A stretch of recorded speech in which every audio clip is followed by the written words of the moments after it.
Assalamualaikum warahmatullahi wabarakatuh.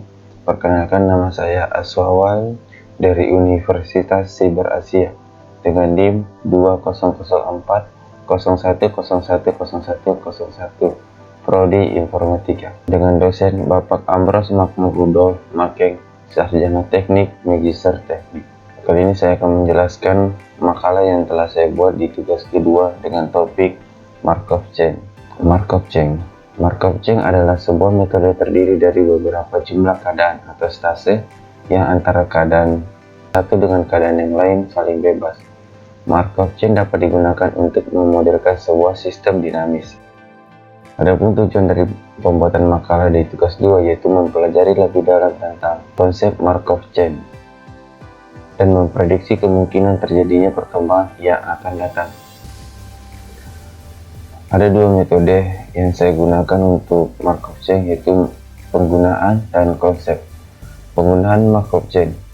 Markov Chain merupakan sebuah model yang banyak dan populer digunakan dalam melakukan perhitungan distribusi stabil.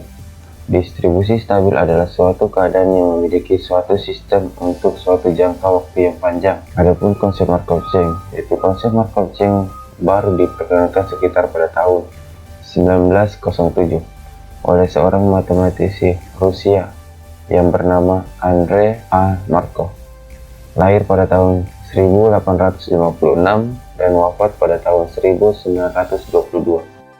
Model ini berhubungan dengan suatu rangkaian proses di mana kejadian akibat suatu eksperimen hanya tergantung pada terjadi yang berlangsung mendahulunya dan tidak tergantung pada rangkaian kejadian-kejadian sebelum yang lainnya. Untuk uji coba Markov Chain, kita akan menyelesaikan runtun waktu fusi chain dengan metode Markov Chain.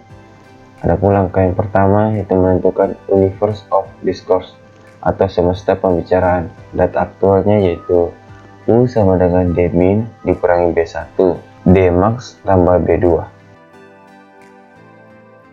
Dengan kata lain, D min adalah data minimum, D max adalah data maksimum, sedangkan B1 bilangan positif sembarangan pertama dan B2 adalah bilangan positif sembarangan kedua. Langkah kedua, semesta pembicaraan U tersebut kemudian dibagi menjadi beberapa interval dengan jarak yang sama. Banyaknya interval sesuai dengan keinginan peneliti. Misalnya U dibagi menjadi K interval, maka panjang interval dapat didefinisikan sebagai L, yaitu L sama dengan kurung siku D max ditambah B2 dikurangi dengan D max kurang B1 lalu dibagi dengan K interval.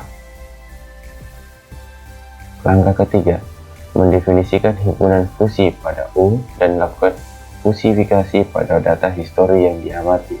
Misalnya A1, A2 sampai dengan AP adalah himpunan fusi yang mempunyai nilai linguistik dari suatu variabel linguistik. Pendefinisian himpunan fusi A1, fusi A2 sampai dengan fusi AP pada semesta pembicaraan U adalah sebagai berikut. AP sama dengan AP1 dibagi dengan U1 dan AP2 dibagi dengan U2 sampai dengan APK dibagi dengan UK. Begitu juga dengan A2 sama dengan A21 dibagi U1 dan A22 dibagi dengan U2 sampai dengan A2K dibagi dengan UK, dan A1 sama dengan A11 dibagi dengan U1, A12 dibagi dengan U2 sampai dengan A1, A1K dibagi dengan UK. Langkah keempat, menghitung nilai ramalan.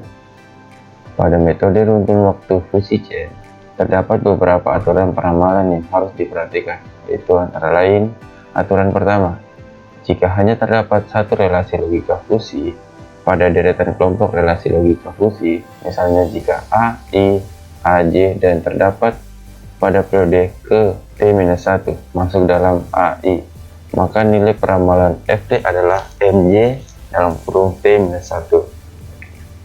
Dengan kata lain, MJ T-1 adalah nilai dengan dari interval UJ pada kelompok relasi logika fusi yang terbentuk pada data ke-1.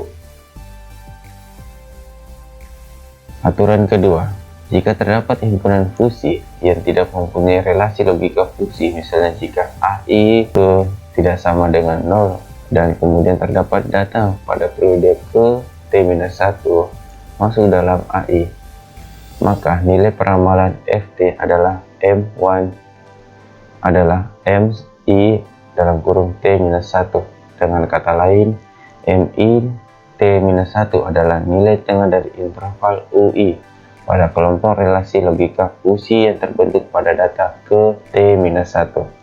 Adapun aturan ketiga, jika terdapat kelompok relasi logika fusi AI sampai dengan AI, AJ.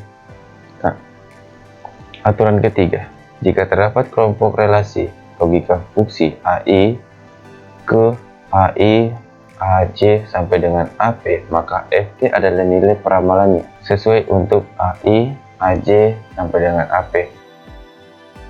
Adapun persamaan peramalannya dapat ditulis sebagai berikut.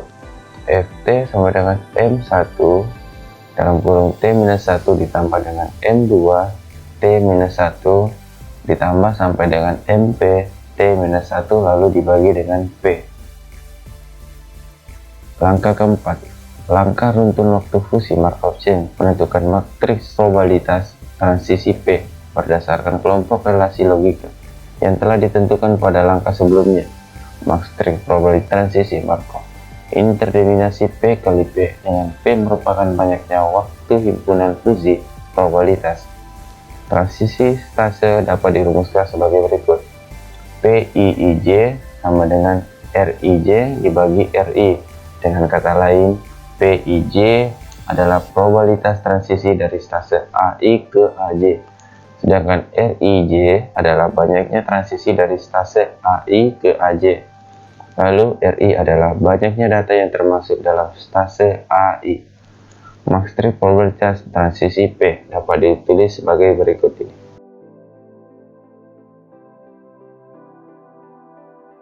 Adapun kesimpulan dari makalah tersebut adalah nilai ketepatan peramal dalam ini menggunakan MSE yang diperoleh pada metode runtun waktu fusi chain adalah sebesar 0,656, sedangkan MSE yang diperoleh pada metode runtun fusi chain dengan metode Markov chain adalah sebanyak 0,216.